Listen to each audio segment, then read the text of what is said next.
All right. Hello, everyone, and welcome to today's webinar. My name is Carlo Bobilas, and I'll be your moderator for this session. I'm pleased to introduce today's speakers, solutions architects Nasli Kiastalab and Casey Hamilton. But before I hand over the mic, I do have a few housekeeping items to cover about today's session. Today's session will be recorded and made available on demand. We'll make sure to provide the details at the end. Also, we'd love to hear from you during today's presentation. If you are on WebEx and have a question for our speakers, please feel free to send it through the WebEx question and answer panel where our wonderful panelists are ready to respond. And for those tuning into our live stream, we thank you very much for joining in as well. Q&A is limited to those via WebEx. However, we will have a post-event Q&A thread over on the Cisco Learning Network community where you can post any follow-up questions that you might have. So without any further ado, I'd like to kick things off by welcoming Nasli. Nasli, over to you. Thank you, Carlo. Good morning, everyone. Thanks for joining us today. So the topic of today's webinar is what's new in Calorie Center 237.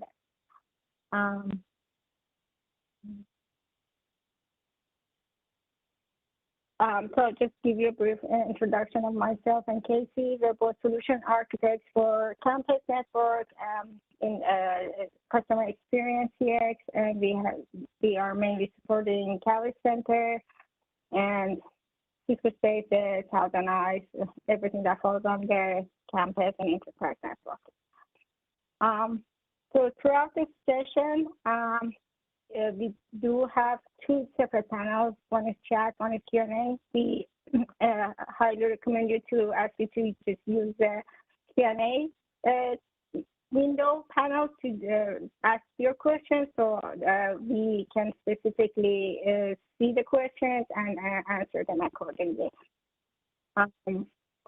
So starting with giving you a brief of what to expect for today's session. Today, you will explore the new features and enhancements that are introduced in Calorie Center version 237. So just a caveat here. So you are mostly knowing the product as Cisco DNA Center. The product was rebranded and renamed to Calorie Center. So I will be using, even like I'm used to saying Cisco DNA Center, but anywhere you hear Calorie Center, like it will be used interchangeably with Cisco DNA Center. So same product, the same solution, just rebranded and renamed. Then you will understand how to deploy Calorie Center as a virtual appliance on VMware ESXi server, which offers you more flexibility in deployment, and you're no longer limited to do on-prem deployment. And next, we'll dive into some of the Calorie Center's new features, specifically enhanced visibility and control features, which allow you to preview device configuration before proceeding with deploying the feature or configurations that you are applying for, which gives you that enhanced security. You'll also learn how Calorie Center now supports Generic MIB2 using SNMP MIB2, which enables you to manage and monitor multi-vendor network devices directly within the Calorie Center portal and dashboard. So we have some poll questions. The first one, Carlo, if you can just activate the poll. The question is, what version of Calorie Center are you currently running? Are you running in the version from 228 or below, 232 or 234, 235 or above, or if you don't currently have any Calorie Center installed?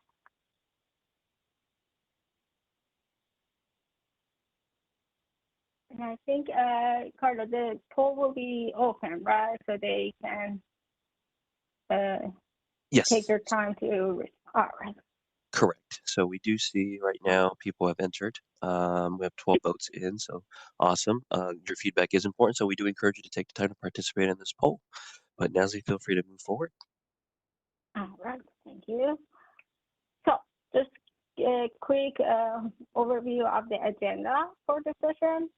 First main topic would be going through how the Catalyst Center deployment on ESXi works. Then we will look at the new features. So keep in mind, when we talk about Catalyst Center on ESXi, this is introduced specifically on 237. Then we will go over specific features, different features, enhancements, and new features that are introduced. Obviously, there are a lot of features that are added or enhancements. We go over the top ones from different pillars, from network operations standpoint, AIOps, SecOps, and DevOps. So here, before we start with the deployment on ESXi, this is like, give you a high-level big picture of the key new feature and enhancements that we got on to the Catalyst Center 237. And they're like the intent for like all these enhancements is to empower different IT teams to better manage and secure the networks while improving efficiency and service delivery. And just looking at it from AIOps standpoint, the intent is to improve performance, and which is actually done in this version by introducing event analytics, which has a preview dashboard to help IT teams better understand and optimize the network performance, as well as third-party device support, which specific for wired assurance, which gives you, viewing and assurance capabilities for devices that are third-party vendors and not Cisco. From a network operations standpoint, the features that were added, the intent is just to enhance efficiency. And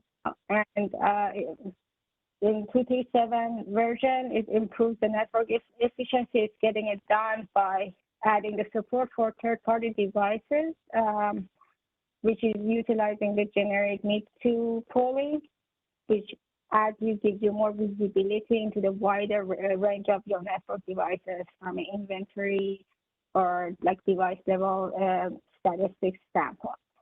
As well as visibility and control feature, which is a really big feature, which provides you streamlined network management. And we also have a new support for Catalyst 9500 wireless LAN controller day 0 onboarding template, which helps you with faster greenfield deployments for Cat 9800. And also auto enablement of application visibility and control, and also QoS, which helps you, enables you with improved network traffic management. And moving on to SecOps, the intent is to help you to manage the security and policies. And the features this release offers these security enhancements via some of the LAN automation enhancements that are added for more efficient network security management. The XT-Access user interface, the new version 2.0, it has changed and it improves the user experience in software-defined access management, as well as the SDA compatibility check to ensure that your devices are fabric ready and enabled. And lastly, from DevOps standpoint, which to improve the service delivery, on this release, it just introduces enhanced and new APIs to streamline the interaction of Catalyst Center with the other tools and platforms, which ultimately improves the service delivery.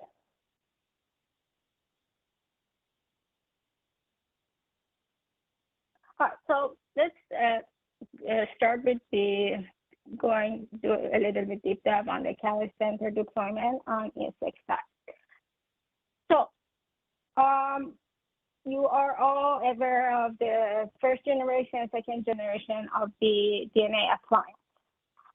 So the current Catalyst Center form factors today it's actually exciting news that we have introduced. We're introducing the third generation, new generation DM3 physical appliance models. They come in similar, like the core numbering has changed. We used to have 44 DM2, we had 44, 56, and 112. For DM3, it comes in three models, 32, 56, and 80 core, and they are all based on M6 UCS C22 and 220 and 240 series. And they, if you want to do a comparison between the Gen 3, DM3, and DM2, they have similar performance, and also scale spec is similar to DM2. And on top of the on-prem physical appliance deployment, we do have the options for virtual deployment. So the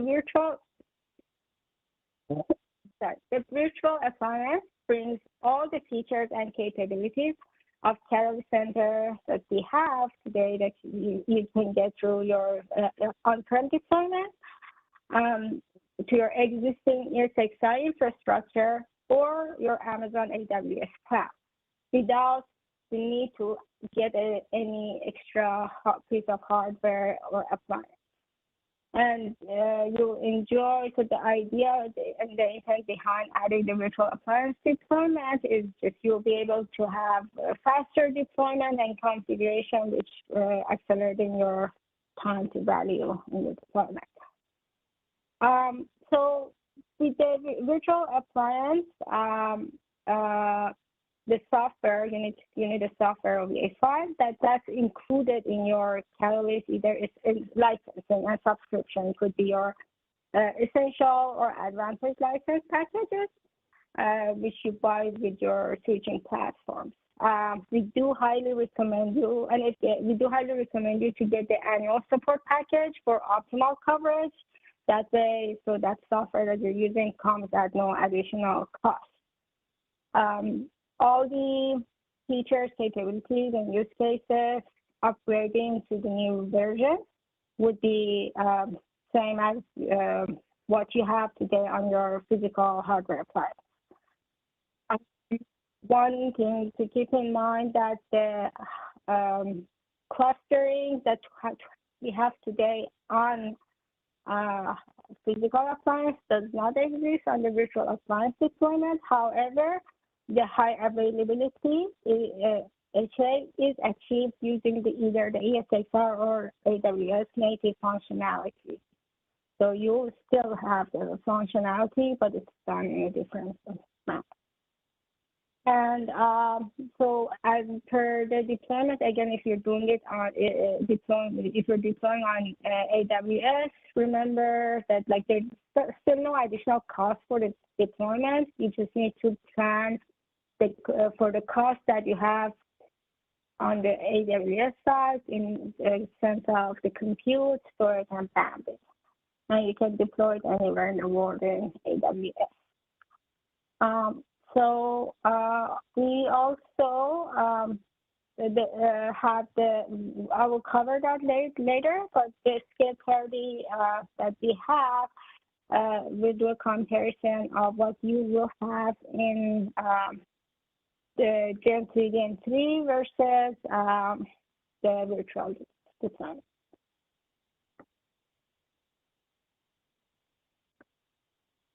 And so it is important to keep in mind, I want to cover the DM2 appliance end-of-life milestone.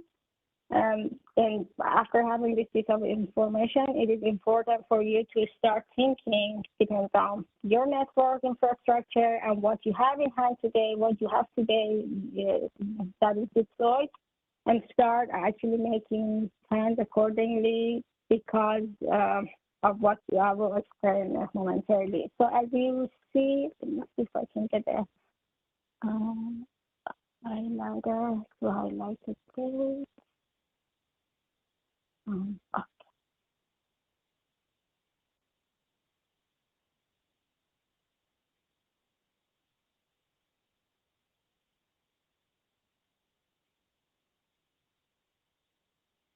Do you see the pointer? I hope you see the pointer. Carla, do you see the pointer with the arrow? I don't actually. Let's see. Just wanted to make sure, Nancy, did you select on annotations? I see it. Yes. And then after you select the annotations, you should be able to select the pointer, and you may need to just hold the mouse button down when you're, you know, showcasing what you want Okay, I have to highlight. laser pointer. Do you see the There we laser go. pointer now? Yep, can see it right Okay. now. Thank you. All right. Thank you so much. Sorry for the interruption. So, as you can see, on September 30th, it was the announcement for the DN2 appliance end of life. That's almost over a year, or less than a year, almost a year. And on March 30th, 2024, we reached actually the end of sale days for DN2 appliance. And June 28th was the day that the last shipment for new purchases of DN2 appliance was done. And as we move forward on, we still have some time, like if you have DN2 deployment, but by March 30th, 2025, that's the last day that you will be able to have routine failure analysis or opening a service attack. And the last day for service contract renewals would be on June 25th, 2028, and last day of fully ending the last day of support for DN2 appliance altogether would be March 31st, 2029. So having this timeline will give you a good idea to start planning to either upgrading your existing DN2 appliance to DN3, or if you are actually interested in exploring virtual deployments, you'll be able to take that around that. So now that we covered that part, I quickly mentioned the scale and specs. So as you can see here, so the scale that we have, we do a comparison between the virtual appliance and then the DN3 comes in three models. The medium size, large size, which is 56 cores, and the extra large, which is at 80 cores.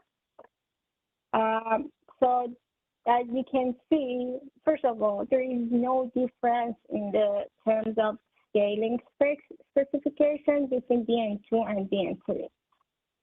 So there's parity. And as you can see, doing the comparison between different features from endpoints to the number of the network devices that are supported, number of WLC access points, the SPA fabric size scale, number of fabric devices that you can have, fabric size, access control policies, and access contracts. So all these scale sets, as you can see, is the same for if you deploy your Cali Center on either virtually on either ESXi or AWS. The numbers are the same with the medium size DN3 32 core. And as it increases for the large scale, if you have a larger deployment, and for the X large, obviously you have a much bigger scale. And as that's also expected even in the current DN2 scaling, if you check. When for the XL, if you have it in cluster, to node cluster, then the numbers. So that's like if you have a very big deployment and you need much larger number of, for example, SDA fabric sites. So you would want to consider using the X large appliance as cluster, which drastically increases the scale specs. And we have links to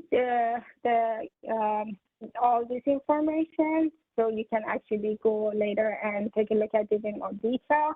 We'll share it at the end of the session with you.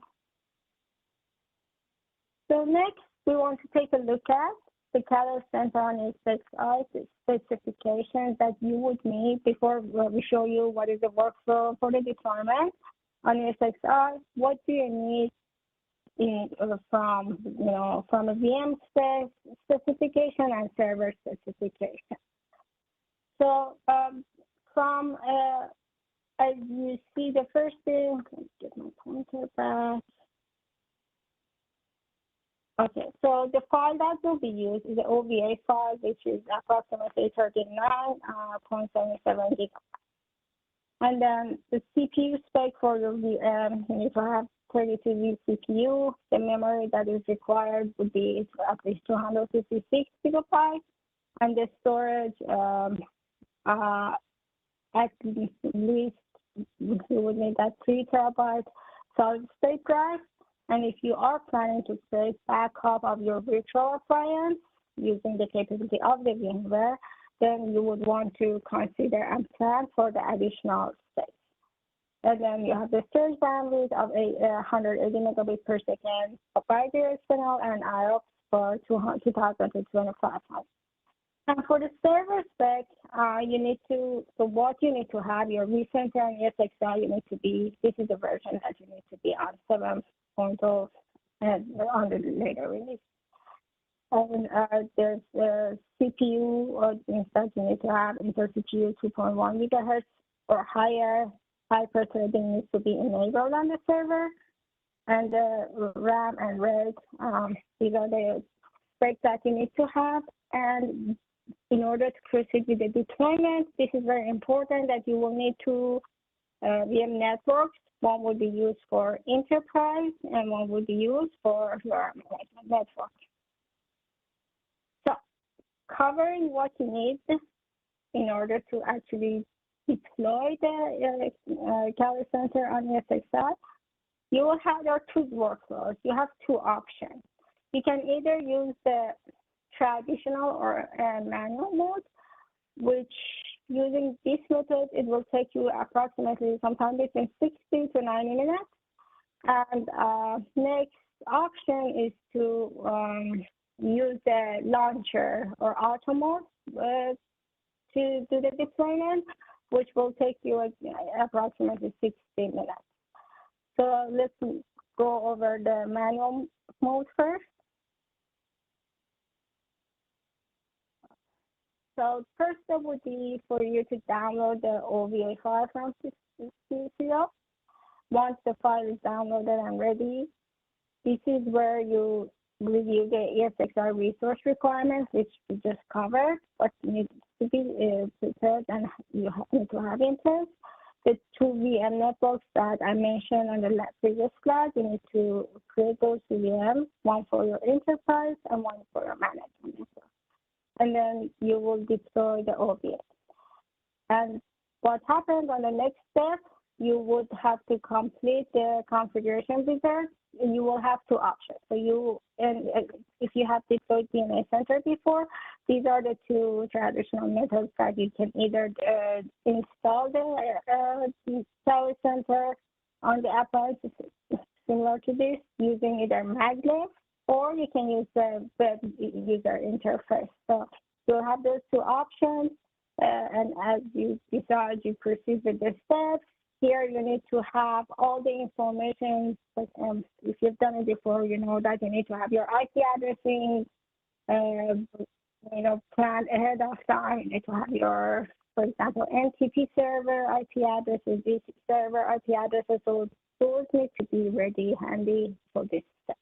And once the configuration wizard is done, you will actually get to the Catalyst Center on ESXi. You will log in. The initial login that you have, log in with admin, and password will be maglev1 and assigned 3. And on the that's very similar to the on-prem deployment, like physical appliance deployment. At that point, it will ask you for creating a new admin user, and you complete the initial settings for that. Next, if you decide to deploy the Catalyst Center on ESXi, but instead of the manual method, you want to use the launcher. So similarly, you still download the OVA file from and as well as launcher from CCO. Then the next step here is preparing your config.json file.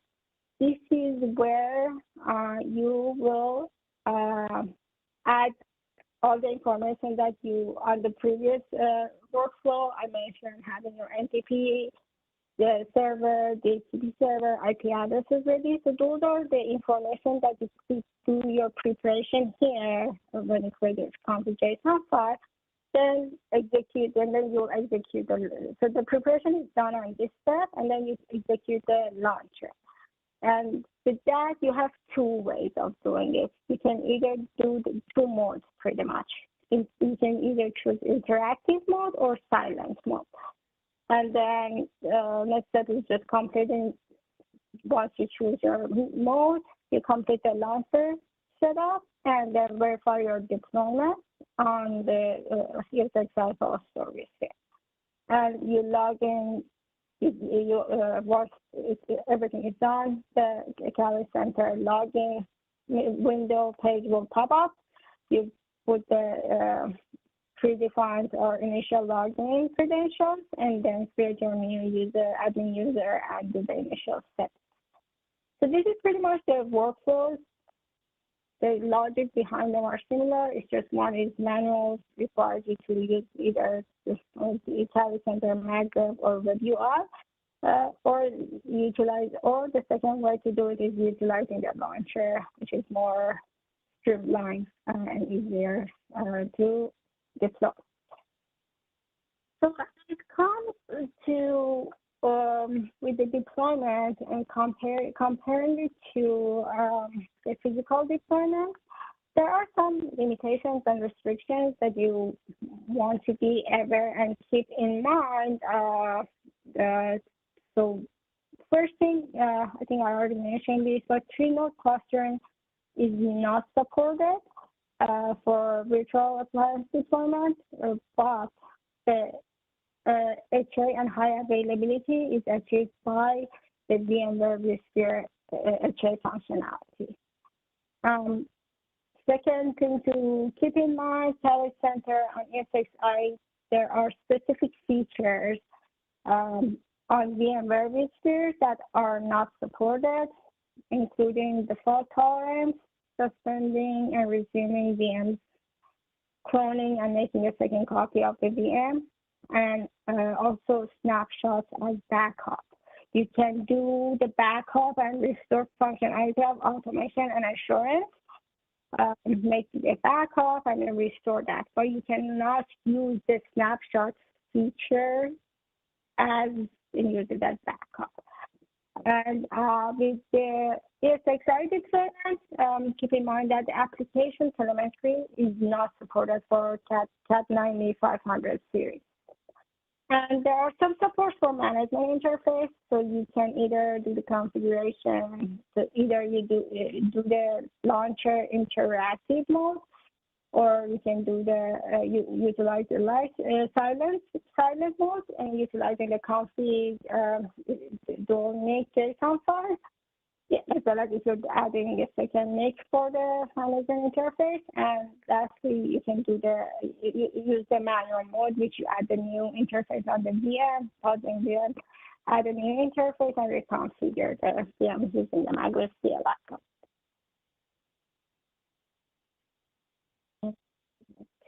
Next slide. So as far as feature support, if you have your Academy Center deployed on-prem on a hardware appliance versus virtual appliance deployment on ESXi, so there's like the feature parity is pretty much there. All the features will be present if you proceed with the deployment, except a few features that are unsupported. First is from a automation capability standpoint, is the wide area bonjour application is not supported. Traffic telemetry appliance and Cisco Secure Network Analytics Stopwatch, and also Federal Information Processing Standards. These are the ones that are not supported. From wireless, you have Umbrella and user-defined network that are not supported. On assurance, sensors, 1800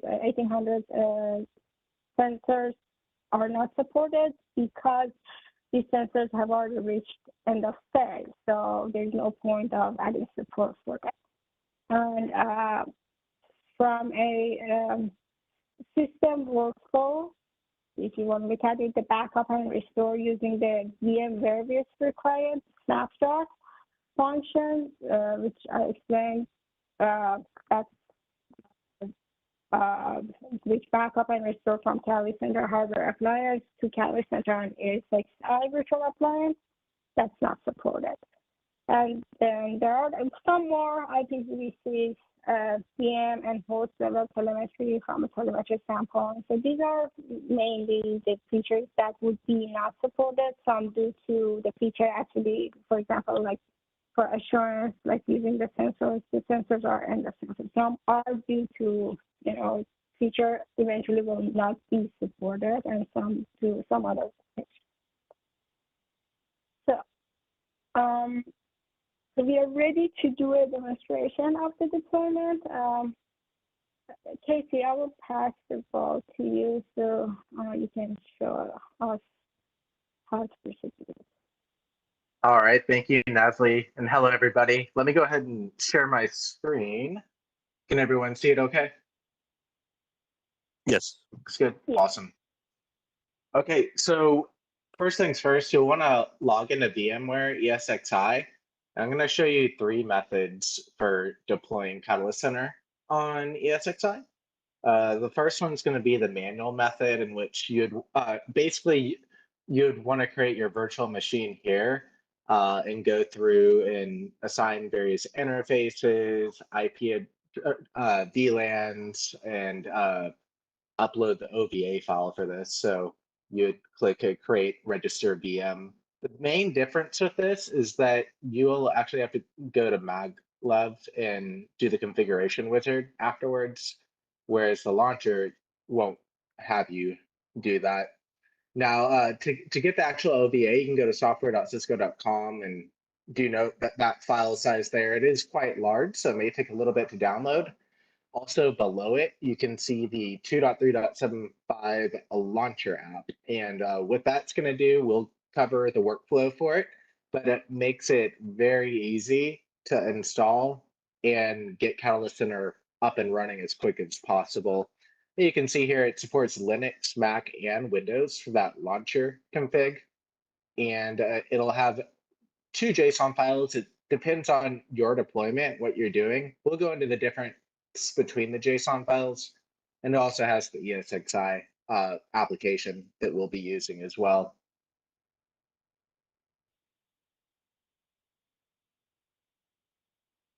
Now for the virtual machine, let's go ahead and create a virtual machine. This is what Nazli was going over for the manual mode. Here we'll select OVA file and then click next, and then give the virtual machine a name. So I'm going to give it CCW.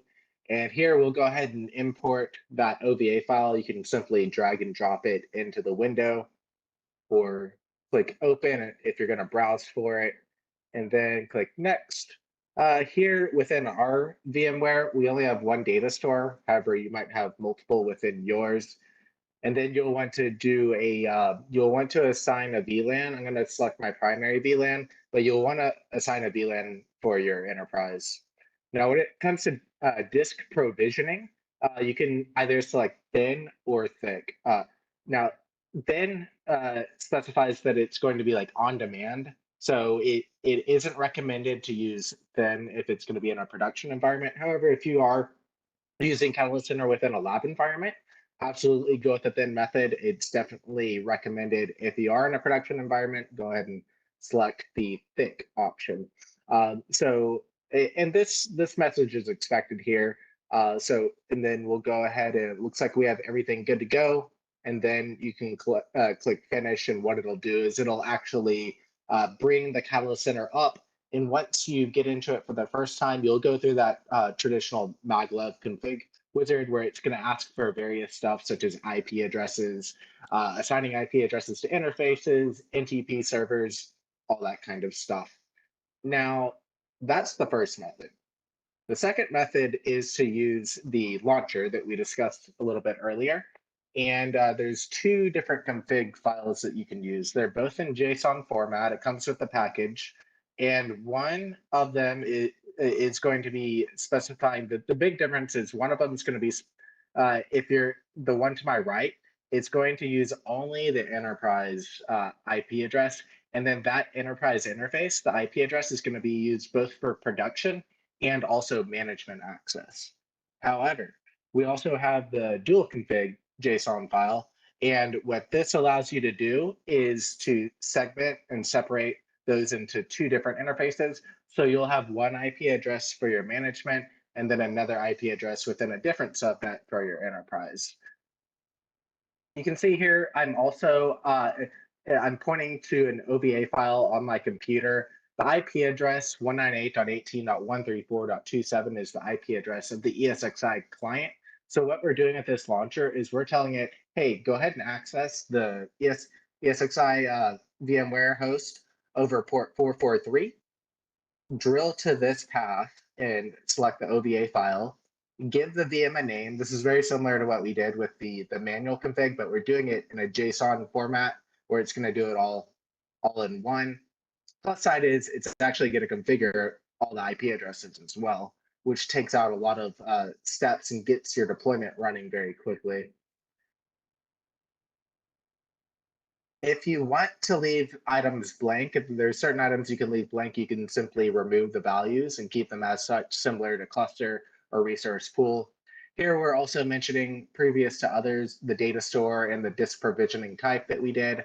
We're also specifying the enterprise network, which will be the VLAN primary, and we're giving the IP address of Catalyst Center, its NetMask gateway, DNS servers, and NTP servers. And this is the information that's going to be asked within the maglev config wizard if you're going to go into manual mode. However, we're taking care of two steps in one here. With that, let's look at how we would actually execute the launcher. You can see here that I've actually migrated over to the ESXi launcher folder that I unzipped. Remember, I downloaded it from software.cisco.com.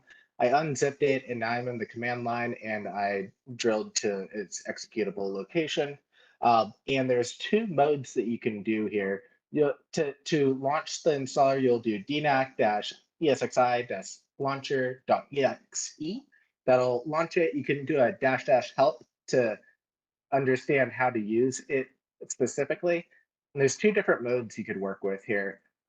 There's silent mode, which you can see here over to the right-hand side. It's calling out the ESXi. It's pointing to the config JSON file that we have in the same directory. We're giving it the IP address information, the credential information that we want to use for our ESXi host so that it can log into it. And we're also giving it the maglev password as well. That'll be used for doing that first time initial configuration once it's actually installed and deployed. So you can see the silent mode is a very easy way. If you do fill out that JSON config file, you can use silent mode to simply run one line of information. It needs the JSON file, the credentials for the ESXi host, and then the maglev password that you want to set it to. And then from there, it's going to go ahead and run through the config file. It's going to put the OVA file up. It's importing the OVA. Once it's deployed, it's going to go ahead and install it. Then once that finishes, it'll power on the VM, and then it's going to configure it based on the parameters that you had set within that JSON file. One thing to note, it can take about 30 to 45 minutes for it to boot up. So just be patient with that. And then once it is configured, what you'll be able to do is you won't have to go into the maglev config wizard setup. You can simply go open your web browser and go via HTTPS to the IP address that you set. Either if you're using dual NICs, you would want to go to the management IP. If you're using just one single NIC, you would go to that enterprise flash management IP. Now, the interactive wizard is a little bit different here. You can see that, let me pull it up here. 1 second.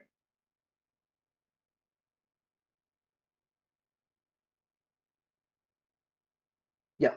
So the interactive wizard, this is an option you can do if you're not necessarily using a JSON config file. So here you can set the IP address by the command line itself rather than specifying an actual JSON config file. So you can see I'm specifying the IP address of the ESXi host, and then I'm giving it a port number of 443 along with the credentials that it'll use to sign in to that ESXi host. And then I'm going to give it the OVA file path, enter the name of Catalyst Center,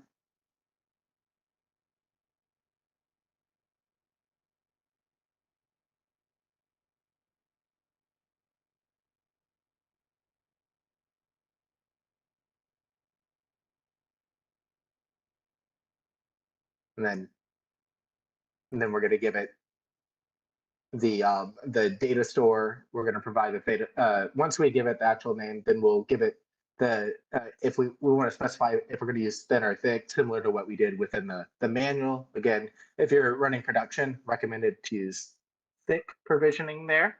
And then it's going to ask for some resources. It's going to say it's collecting the standalone ESXi host information, and then it'll be deployed after that. Now, one thing to note, so I already have a Calister 237 appliance already here. You can see the data stores that we have available, the hard disks. If you need to, you can add more hard disks here. You can.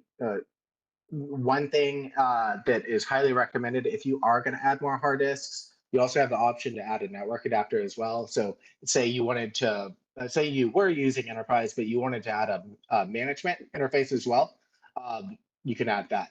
But one thing to note is it's highly recommended, do power off the appliance before you add these on, and then go ahead and power, once you've added this in, then you can go ahead and power back on the appliance and continue from there.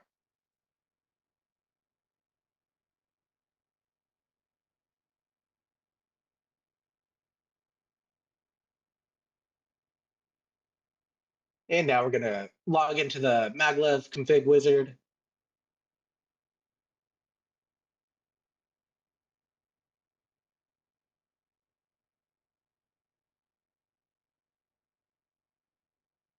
And then what you'll do is you'll go over, once everything's installed, IP address is up. So once you, depending on the route you choose, Catalyst Center will boot up, and then you'll be able to access it over HTTPS.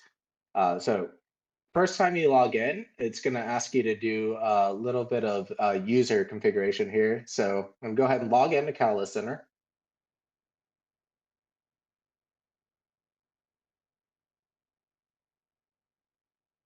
And make sure the password's correct. Click login. And the first time I log in, it's going to ask me to add a new account. So this username already exists. I'm getting a message here. I can select the roles that I want it for this. I'm going to leave it at super admin role. I'm going to give it a username, email, passphrase.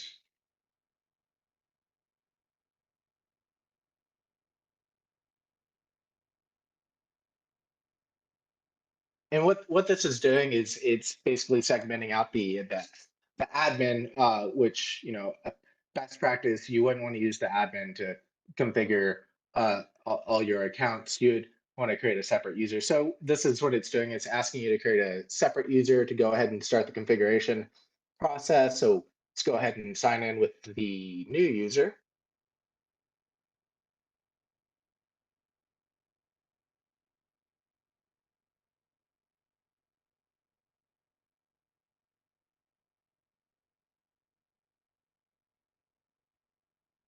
And we're going to give it a cisco.com ID.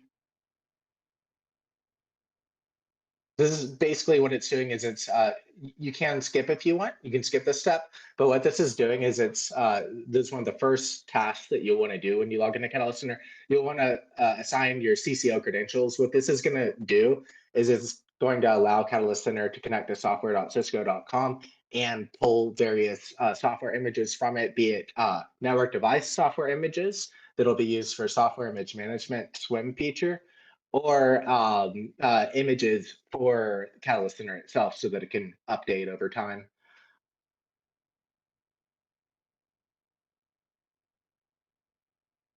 And we can see the version is 2.3.7.4. And one thing you'll note immediately, starting with 2.3.7.4, Cisco DNA Center is becoming Catalyst Center. So you'll notice that name change up there at the top. Once you log in, you want to go to System 360, make sure all the services are healthy, make sure they are running. And then we're going to go to software management. We can see here there's already an update available, 2.3.7.5. So if you desire, you can upgrade to that. I know there's a few enhancements that were added here. So you can upgrade to 2.3.7.5 directly from Catalyst Center once you get 2.3.7.4 installed. If you choose to go that route, simply all you need to do is click download and then upgrade, and then it'll perform the upgrade for you. And then down at the bottom, we have our list of available applications. I would recommend when you do install it to just install all the applications unless you know for a fact there's some features that you may not be using. You don't have to go that route. But you can select them one by one if you know that, but I would recommend select all and then click install, and it'll go ahead and install all the applications that'll be used for the various features across Catalyst Center.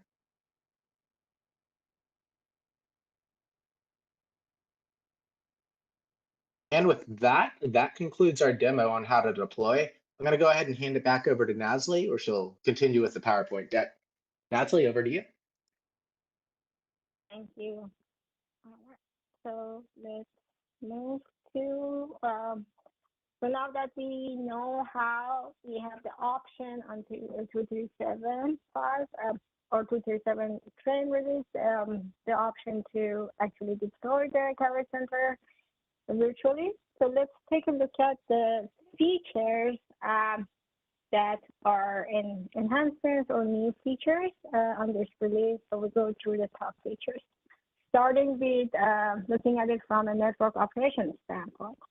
So IT departments often use devices from various vendors, which can be challenging to manage. So with this new release, Catalyst Center now lets you add non-Cisco devices for better visibility of your entire network, which is utilizing and with the support of SNMP MIB2. And the visibility that will add is pretty much the discovery and inventory support. So you'll be able to add, let's say, if you have a Palo Alto firewall, you will be able to add that to your inventory list. You'll be able to observe, see the device uptime. You will have limited visibility of the device in topology, the status of the interface being up or down, name of the vendor, if it's an HP device, if it's a Cisco, which is supported, even if it's a non-supported Cisco device, it will show up. And also from a device 360 standpoint, you will have view, but it's limited. It's not, if you compare it to a supported device that is in compatibility matrix, you won't necessarily have all the views on device 360 page, but you will still have some views. So keep in mind that these are, for the third-party devices, these are best efforts. Cisco doesn't offer additional support for those devices.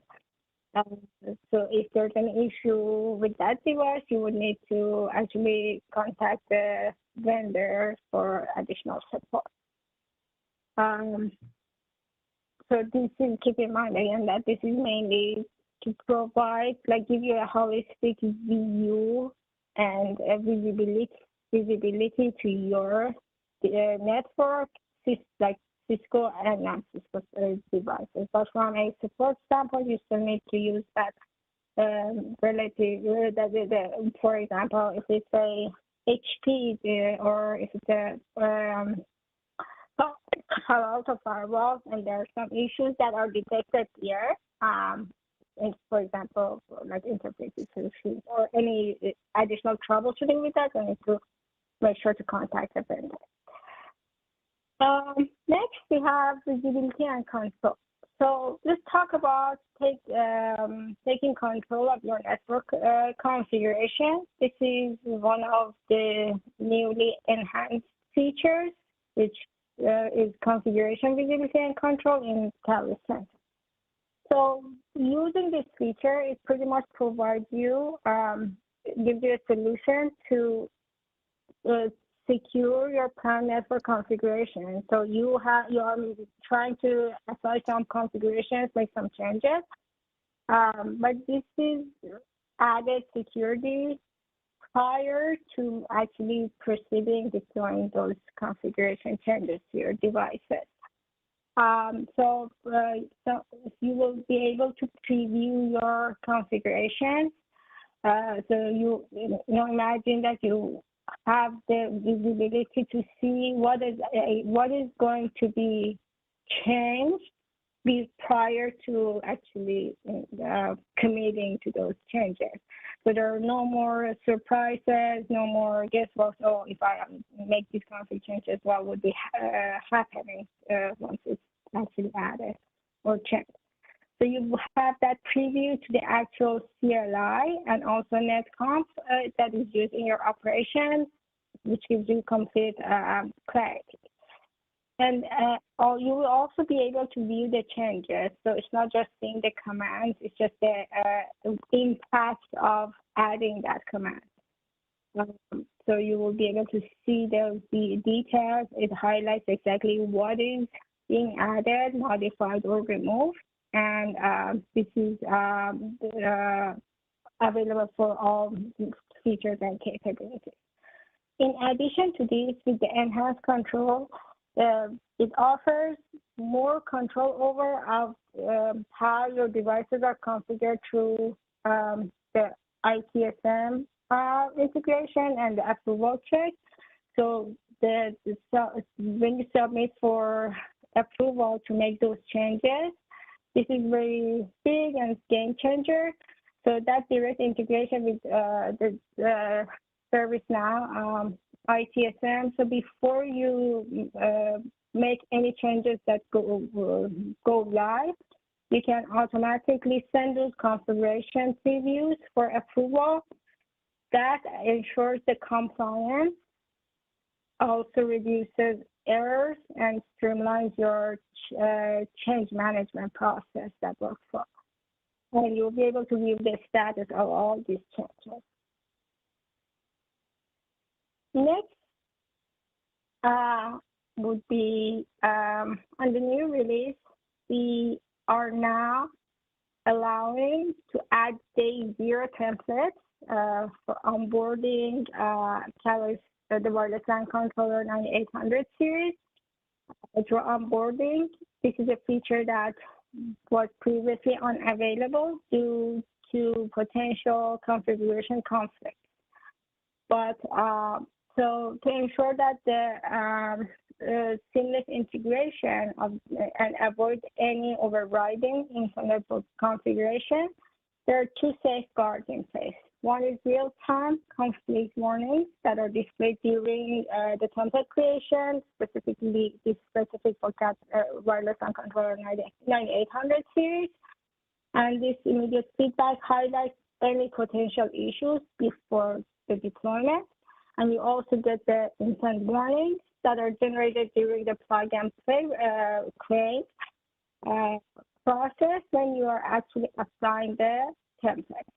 And this additional check also helps you prevent any unintended or mistake or configuration changes that could happen by mistake that could cause any conflict with your overall network intent. So now you have the flexibility to, you also get these type of warnings, notifications that you get. They gave you the flexibility to either address the identified conflict or proceed with the deployment, override those warnings if knowing that you're fully aware of what will be changed. And the next new feature is the application visibility control and the QoS auto enablement. So we simplified the setup for application visibility and QoS and for wired devices in the new release. When onboarding devices through plug and play or assigning them to sites, let me get my pointer. So, for example, when you're assigning a device to site here, you see that the application visibility is enabled. So this feature will shows enabled, and this is automatically active if they are enabled at a site level. So again, this also simplifies your workflows and processes. So this works both for your QoS and application policies, which gives you a more seamless user experience and simplified workflows. And next would be enabling netconf during your day zero plug and play. So for a greenfield PMP process, enabling netconf during the flow will help you with the onboarding process and also enhances the telemetry collection. During the PMP query, netconf and also the AAA configuration are automatically applied as part of your day zero setup. And these configurations, they can all be viewed in the preview configuration section on the summary page at the end of the PMP query. I'll keep using my pointer. Okay, so here, that's where you actually can see your config. And by streaming this process, netconf improves the overall efficiency and your data collection capabilities of the whole network infrastructure. And keep in mind that this day zero netconf config is available for switching platforms on this release. And next, let's take a look at a few features that are added on the new release. Starting with event analytics. So the updated event analytics dashboard on the new release replaces the old current existing listing, and we have an enhanced view underneath one. So this dashboard features heat maps that categorizes and displays syslog messages, message counts, and track wired and wireless network event reachability transactions. So keep in mind the tracks that type of events that are tracked or supported are syslog and reachability transactions. That's important to remember. This upgrade also helps the network with this enhanced dashboard. Helps the network admins to better understand the vast amount of the data that is generated by all these network devices, and it's providing an AI-driven insights into the most relevant events. So you'll be able to see when are the events happening most and what are the highest priority events, what are the most or least common events. And for this feature capability to be used, we need to have the Catalyst Advantage licenses. So this is a feature that's not available with Essential subscription. And so we covered the third-party device support from an automation network operation sample. So now let's take a look at the add-on third-party non-Cisco vendor support from assurance. So first thing from assurance aspect, the third-party devices are supported only for wired assurance. You can monitor and troubleshoot the third-party devices. You have visibility on overall network and device 360 assurance dashboard. As you can see here, the third-party devices are added and mapped under core family device category. And you can always view the issues that generated by the third-party devices in the issue settings here. So when you go to the device 360, it is showing that, for example, this is a Palo Alto device. Under the issues, you will be able to see information. And these are also running short in time. I'm just going to quickly go over SecOps and DevOps. So for from an SD Access standpoint, the new SD Access user interface 2.0 will be the standard user interface for SDA. It offers a simplified and intuitive user experience. It includes a virtual network view that simplifies your fabric dependencies and correlates the VM with components like SGTs, IP address pools, or stuff. The enhanced interface also features separate pages for configuring your fabric size, virtual network, configuring transit, each with an overview and table view. Additionally, this fabric site overview page provides and gives you tips and insights and progress updates on the workflows that you have in place.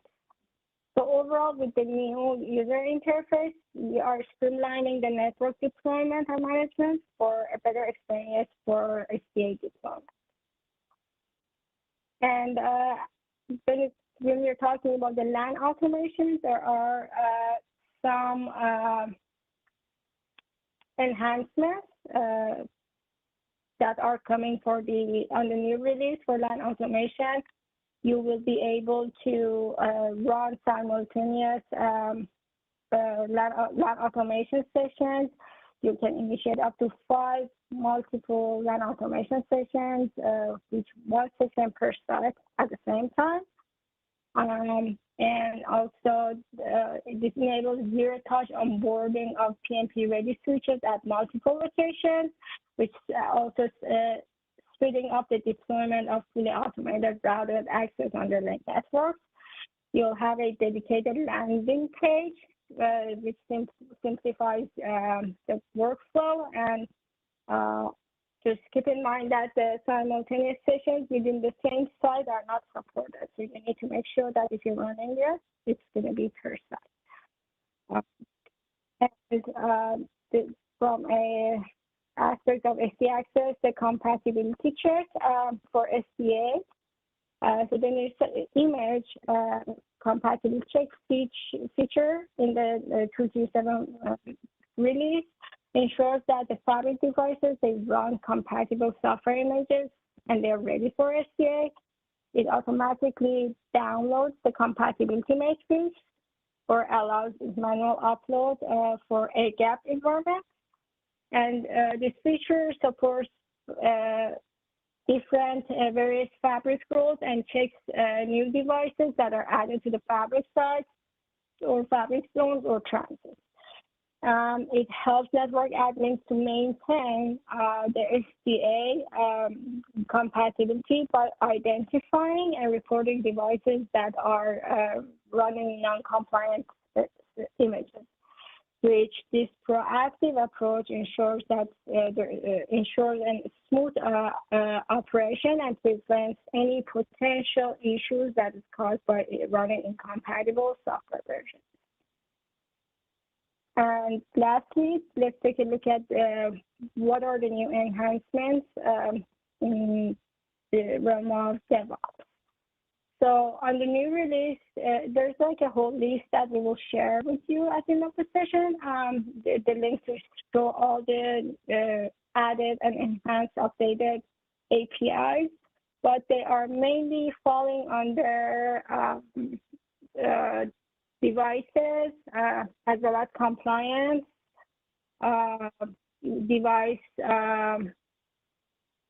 configuration archives, device onboarding, devices, site APIs, LAN automation, sites, and users and roles. So there's a full list, and since we're running, we are already over time. I'm not going to go through the detail, but definitely we have the version 2 of some of the APIs, which are updated ones, and then the older version, older APIs would be just deprecated, but make sure that get the list, take a look at the list of all the updated and new enhanced APIs.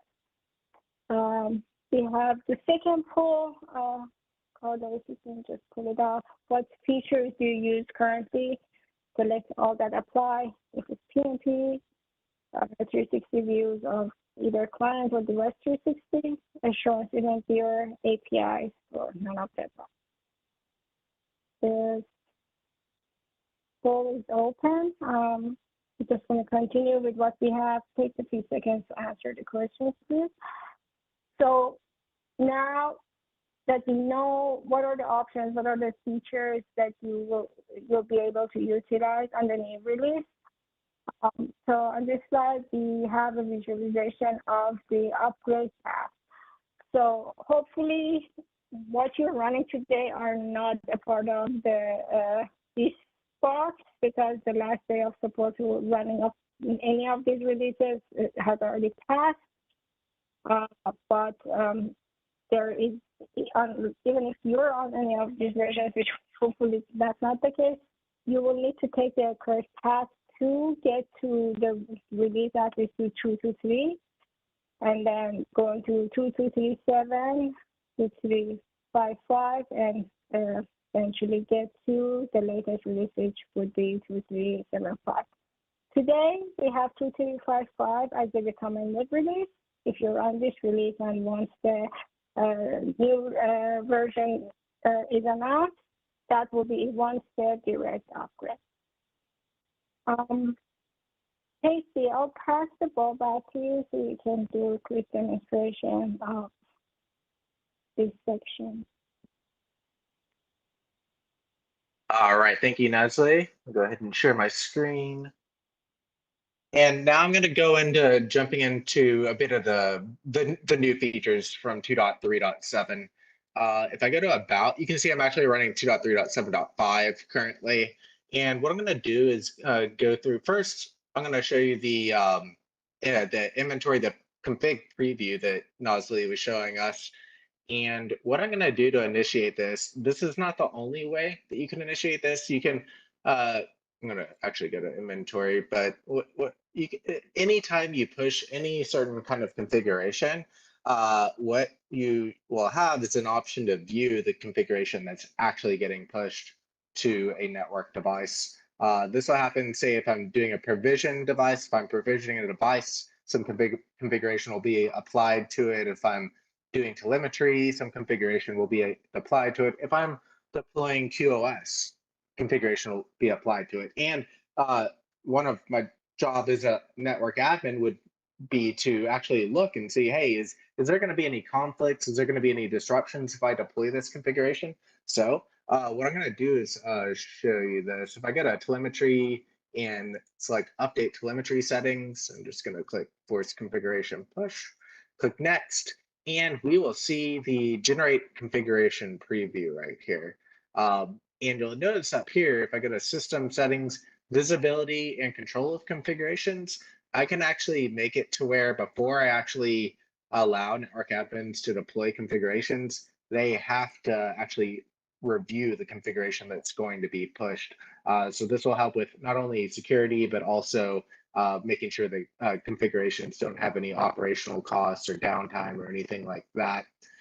So if I'm going to click here, go to system settings, and you can see if I click right there, this will actually force that configuration preview to go through, and I'll show you that in just a second. Another thing you can do as well is you can enable ITSM integration, which is actually going to, once you have, you can see we don't currently within this lab environment, we do not have ITSM integrated. So it's not going to allow me to toggle this. But what this will do is actually send a configuration preview over to ITS instance, for example, ServiceNow. And then the change control, change management, peer reviewers, they can review that configuration from there, approve it, and then it goes back to Catalyst Center to be pushed at a scheduled date and time. So with this enabled, I'm going to go back over to the inventory, provision, inventory, and I'm going to go ahead and try and enable telemetry again, update telemetry settings. Click next. And now you can see I cannot click now or later. I have to review that configuration first. So I'm going to click preview, and it's going to do some pending operations. It says managing activities. Actually, what I'm going to do is select H2. That one, I believe I deployed a different task on that earlier, so it won't go through. So I'm going to go to telemetry, update telemetry settings, force configuration push. Again, it's doing it for this device as well. I'm going to click preview, pending operations, success, device compliant success. I'm going to click next, and it's going to prepare that configuration preview. It'll take just a moment here, so let's give it a little bit, and we'll be able to see what lines are actually going to be pushed related to the telemetry, pushing telemetry to a device. Currently, right now, errors occurred. Config. See here. I'm gonna discard this. Accept. Let me go back to Edge 1.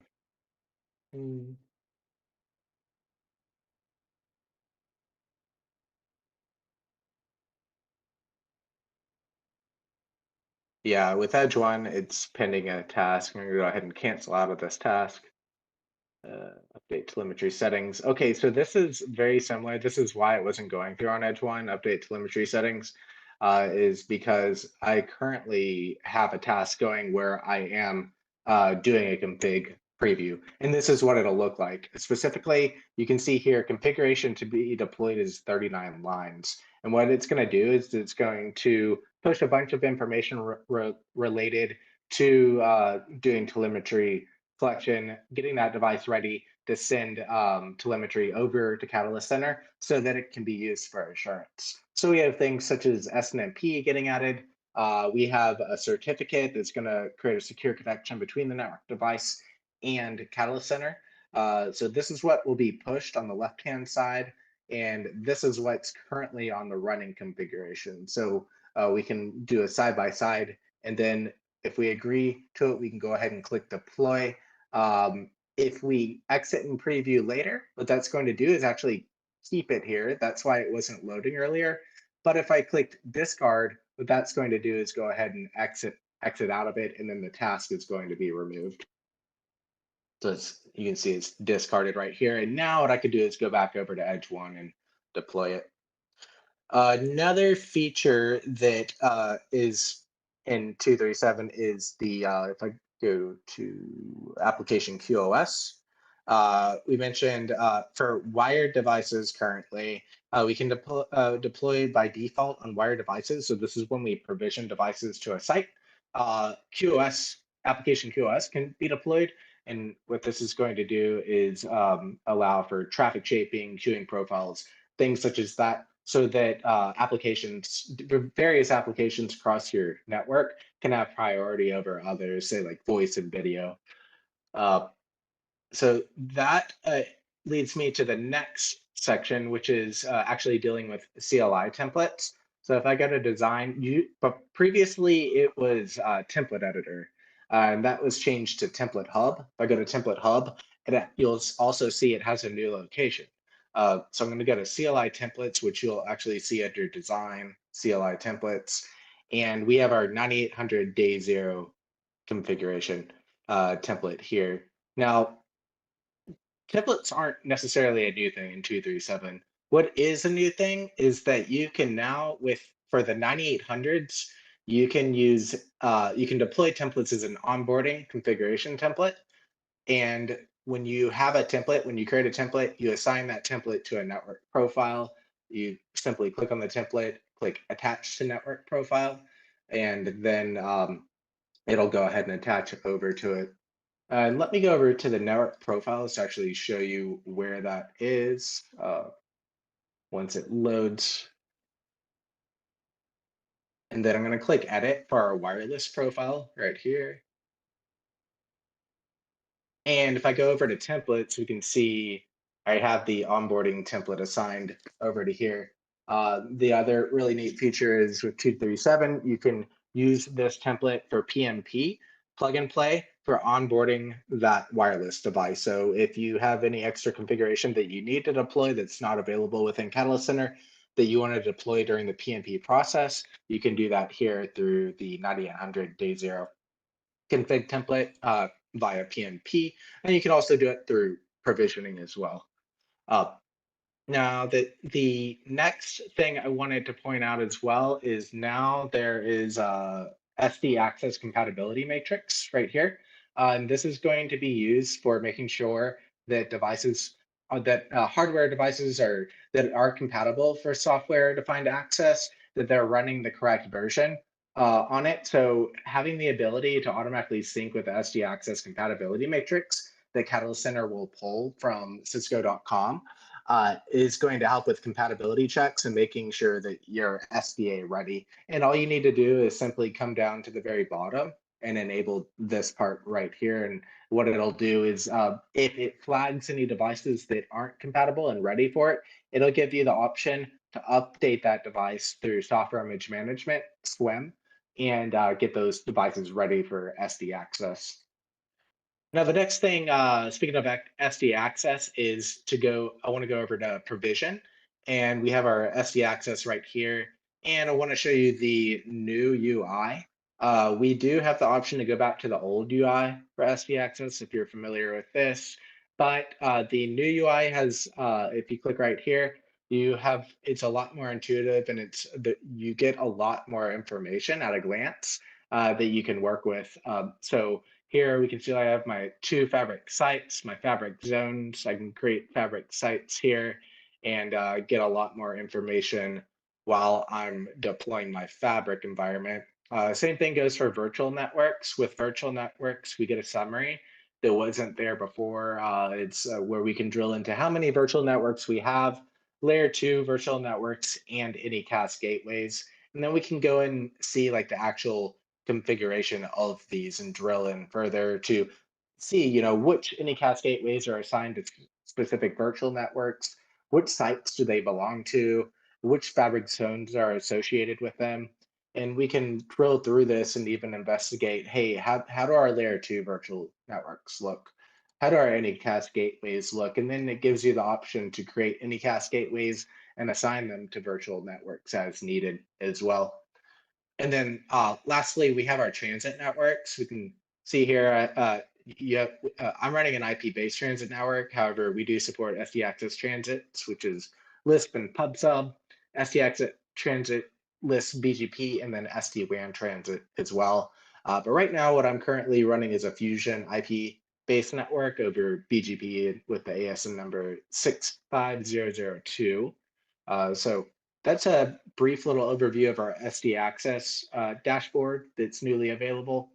And the last thing I want to show you is the version 2 APIs that we have available as well.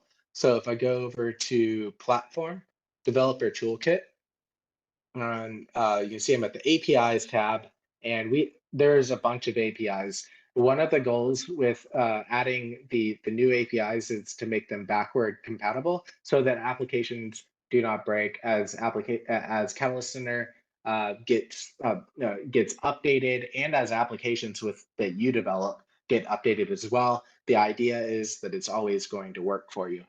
So if I do say get site API, and I'm going to scroll down, we can see any APIs that have been updated recently, they're going to have a v2 next to it, v2. And the primary thing is the construct of this API. And I would pay attention to this v2 right here within the URL, make sure that that looks good.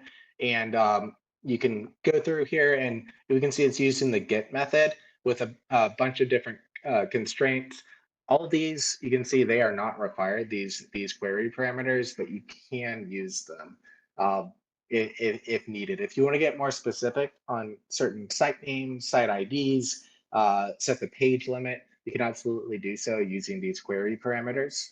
The responses expected, you're expecting a 200 response, and it's going to give you a little breakdown of, little things that may occur if you're getting like a 400, 401, and go through that. And then a really neat feature, we also have our code preview where we can generate some code for it, and we can specify our language that we want to use, whether it be Python, Ruby, Go, Ansible. We can go ahead and take this code as a snippet and test it out within our, say, if you're using like an IDE like Visual Studio, you can go ahead and put it in there, make sure your workstation has connectivity over to Catalyst Center, and then test it out that way.